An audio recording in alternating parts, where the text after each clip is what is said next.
আমরা আগে advocate M Ruhul Kuddus Talukdar দুলুর কাছে যেতে চাই। আপনাকে স্বাগত মধুমতি ব্যাংক লোট্টো পার্লামেন্টে। আপনার কাছে প্রথমে যে বিষয়টি জানতে চাই, ভিন্ন প্রেক্ষাপটে নির্বাচন অনুষ্ঠিত যাচ্ছে। গতকাল কিন্তু প্রধান নির্বাচন কমিশনার প্রধান উপদেষ্টার সাথে দেখা করে বলেছেন যে সপ্তাহে যে কোনো দিন তফসিল হতে পারে। তফসিল মানে কিন্তু নির্বাচন ফেব্রুয়ারিতে হচ্ছে, আমরা আশা রাখতে পারি। ভিন্ন প্রেক্ষাপট, নির্বাচনী মাঠে আপনাদের দীর্ঘদিনের জোট সঙ্গী, আপনাদের প্রতিদ্বন্দ্বী, সবকিছু মিলিয়ে কি মনে হচ্ছে নির্বাচন কতটা চ্যালেঞ্জের জন্য হবে, কতটা প্রতিদ্বন্দ্বিতাপূর্ণ হবে? আসলে তো ইলেকশন মানে তো প্রতিদ্বন্দ্বী, এবং আমরা মনে করি যে যারাই প্রতিদ্বন্দ্বী অংশগ্রহণ করুক না কেন, সকলকেই আমরা আমাদের প্রতিদ্বন্দ্বী আমরা মনে করি। কারণ আসলে দুর্ভাগ্যজনক হলো সত্য যে আজকে আওয়ামী লীগ তারা তাদের কর্মকাণ্ডের জন্য নির্বাচন থেকে তারা মানে বের হয়ে গেছে বা নির্বাচন অংশগ্রহণ করতে পারছে না।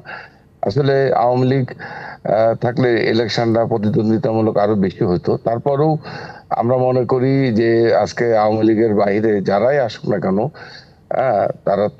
তারাও আমাদের ইতিপূর্বে তারা আমাদের বিরুদ্ধে ইলেকশন করেছে, তাদের বিরুদ্ধে নির্বাচন করেই আমরা সফল কাম হয়েছি বা আমরা বিজয় অর্জন করেছি।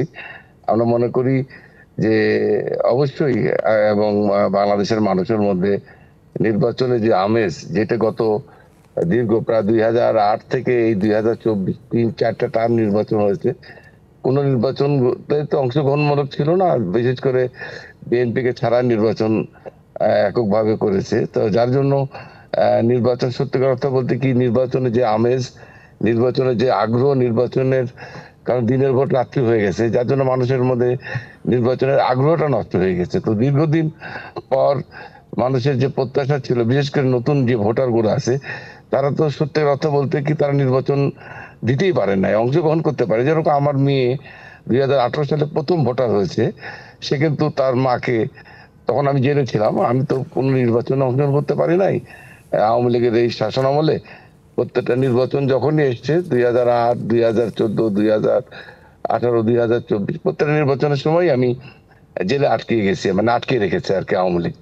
তো তো আমার ওয়াইফও সে নির্বাচনে প্রার্থী ছিল ঠিকই, কিন্তু সেও তার নিজেকে ভোট দিতে পারে না, আমার মেয়েদের। তো আজকে যার কারণে মানুষের মধ্যে একটা মারাত্মক একটা আগ্রহ আছে, আকর্ষণ আছে, বিশেষ করে নতুন ভোটার যারা, নিউ ভোটার যারা। এবং আমি বিশ্বাস করি যে মানুষের মধ্যে নির্বাচনের যেটা আমেজ, যেটাকে ওই যে যেরকম ঈদের সময় মানুষ উৎসব আনন্দ পায়, নির্বাচনটাও ঠিক একই রকম। আমাদের গ্রাম বাংলায় স্টলে, ঘাটে, মাঠে নির্বাচনের যে আলোচনা, মানুষের মধ্যে আলোচনা শুরু হয়েছে। আমি আশা করছি যে ইলেকশন প্রতিদ্বন্দ্বিতামূলক হবে এবং আমরা কখনোই আমার প্রতিদ্বন্দ্বীকে হালকা করে দেখার সুযোগ নাই। আর আমরা মনে করি যেহেতু 2001 থেকে 6 এই দীর্ঘ সময়, অর্থাৎ আমরা যে কাজগুলো করেছিলাম 5 বছরে, এই সমস্ত কাজগুলো তো বলতে গেলে কি এই দীর্ঘ এই 20 বছরই কোনো ডেভেলপমেন্ট কোনো কাজই হয়নি। যেহেতু ভোট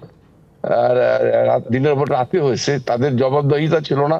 আর জবাবদিহিতা না থাকার কারণে মানুষের কাজ করারও আগ্রহ ছিল না। তারা মনে করেছে আমাদের তো ভোট ছাড়াই আমরা এমপি হয়েছি। কারণ আমরা যখন এমপি হয়েছি, আমাদেরকে অবশ্যই আওয়ামী লীগ, জামাত, সকল রাজনৈতিক দলের সাথে প্রতিদ্বন্দ্বিতা করেই আমাদেরকে বিজয় অর্জন করতে হয়েছে। আর যার কারণেই আমাদের মধ্যে একটা ভীতি বা জবাবদিহিতা কাজ করেছে।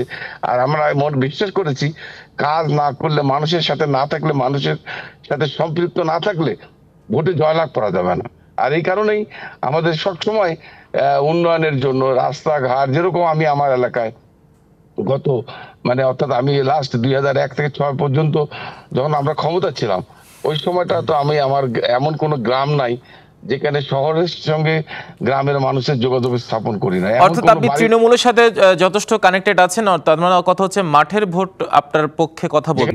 এখন আমরা অ্যানালগ কিছু পরিবর্তন হয়েছে, এখন সারা পৃথিবীর সঙ্গে আমাদের প্রতিযোগিতা করে আমাদেরকে এগিয়ে যেতে হবে। আমরা এখন আর পিছিয়ে নাই। আমাদের বিশেষ করে যিনি আমাদের নেতৃত্ব দিচ্ছেন তারেক রহমান সাহেব, উনি দীর্ঘদিন দেশের রাজনীতির কারণে হোক, যে কারণে হোক, দেশের বাইরে থাকার কারণে ওনার অভিজ্ঞতা, ওনার জ্ঞান, ওনার যে অর্জন, এই অর্জনটাকে উনি দেশের কাজে উনি আত্মনিয়োগ করতে চান, এবং যার কারণেই উনি এই 31 দফার মধ্যে কিন্তু আজকে সারা পৃথিবীর সাথে কম্পিটিশন করে দেশকে কিভাবে এগিয়ে নিয়ে যেতে হবে তার মধ্যে কিন্তু 31 দফার মধ্যে সবকিছুই উনি উল্লেখ করেছেন। এবং আমরা আশা করছি এই 31 দফা যেটা দেশকে আজকে যে আমরা যে জায়গায় আমরা পিছনে পড়ে আছি, আমাদের দেশটাকে একটা আত্মনির্ভরশীল জাতি হিসাবে সারা পৃথিবী, বিশেষ করে আমেরিকা বলেন, ইংল্যান্ড বলেন, চায়না বলেন, তাদের সাথে প্রতিযোগিতা করে আমাদেরকে টিকে থাকতে হবে। এখন তো উন্মুক্ত অর্থনীতি, যেখানে আমাদেরকে এগিয়ে যেতে হবে এর সাথে প্রতিযোগিতা করে, এবং ওই আলোকেই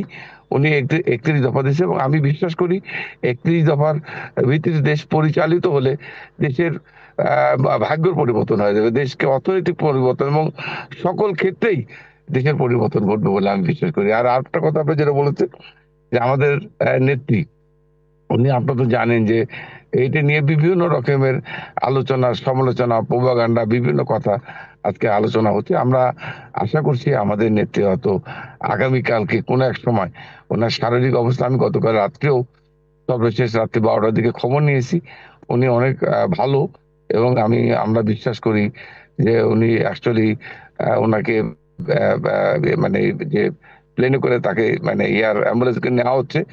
আশা করছি যে উনি আগামীকাল নির্ধারিত সময় সকালে উনি মুভমেন্ট করার নিশ্চয়ই সুস্থ হয়ে পরিকল্পনা আছে। নিশ্চয়ই ফিরবেন, নির্বাচনী মাঠেও তিনি ফিরবেন।